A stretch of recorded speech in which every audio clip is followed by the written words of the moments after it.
Halo teman-teman, apa kabar? Selamat datang kembali di channel Sumi TV. Oke teman-teman, kali ini kita akan membahas tentang aplikasi Akulaku. Tetapi kita tidak membahas tentang pinjaman Akulaku ya. Nah, kita akan membahas ini yang akan terjadi jika tidak membayar tagihan Akulaku tepat waktu ya teman-teman. Nah, apakah kamu sering menggunakan kredit virtual seperti Akulaku teman-teman? Jika ya, kita bahas ya mengenai apa yang terjadi jikalau kita telat membayar Akulaku. Ini yang akan terjadi ya jika tidak membayar tagihan Akulaku tepat waktu teman-teman. Yang pertama yaitu diteror debt collector Akulaku teman-teman. Pertama tentu saja ada penagihan yang dilakukan, namun khusus untuk Akulaku banyak kasus yang menyebutkan bahwa adanya teror oleh pihak Akulaku teman-teman. Namun teror ini hanya dilakukan jika pengguna tidak membayar ketika sudah ditelepon untuk reminder pertama.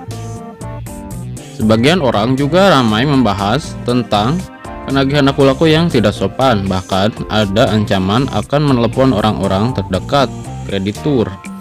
Jika kamu sudah menentukan untuk melakukan pinjaman, maka harus dibayar tepat pada waktunya ya teman-teman.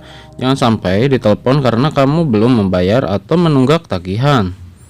Nah, yang selanjutnya yaitu masuk ke dalam daftar hitam atau blacklist ya teman-teman. Selanjutnya kamu bisa saja masuk ke dalam daftar hitam atau blacklist jika sering menunggak tagihan kredit. Jika hal ini terjadi, maka segala transaksi yang kamu lakukan menggunakan akun yang terkena blacklist akan tidak dapat digunakan ya teman-teman.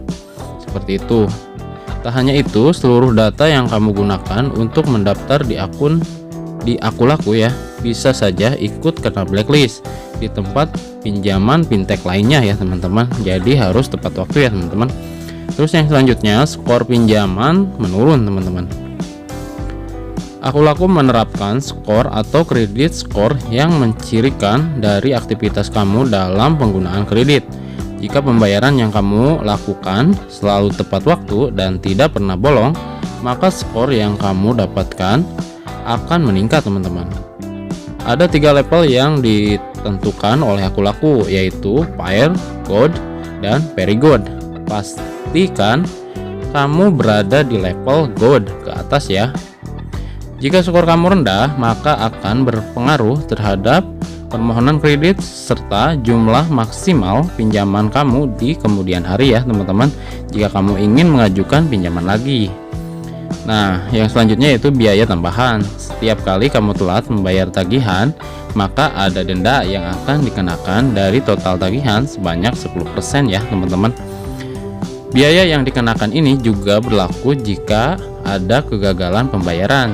Jadi pastikan kalau kamu melunasi pembayaran kamu tepat waktu dan transaksi tidak gagal ya. Jatuh tempo pembayaran di Akulaku adalah tanggal 7 setiap bulannya ya teman-teman. Jika kamu melakukan transaksi pada tanggal 17 Mei, maka kamu harus membayar pada 7 Juni ya teman-teman. Sedangkan untuk transaksi yang dilakukan pada tanggal 21 hingga 31, maka pembayaran tagihan paling lambat 2 bulan setelah transaksi di tanggal 7 ya teman-teman. Jadi jangan sampai telat membayar ya. Lumayan kan, uang denda kamu bisa digunakan untuk membayar uang cicilan yang lain ya teman-teman. Terus yang selanjutnya dibawa ke jalur hukum. Terakhir adalah membawa ke jalur hukum. Jika terjadi masalah telat atau tidak membayar tagihan, hal ini memang sangat jarang ya teman-teman, jarang terjadi. Hal ini juga bisa saja terjadi jika kamu melanggar aturan peminjaman Akulaku ya teman-teman. Nah teman-teman, itu dia resiko yang terjadi jika tidak membayar tagihan Akulaku tepat pada waktunya.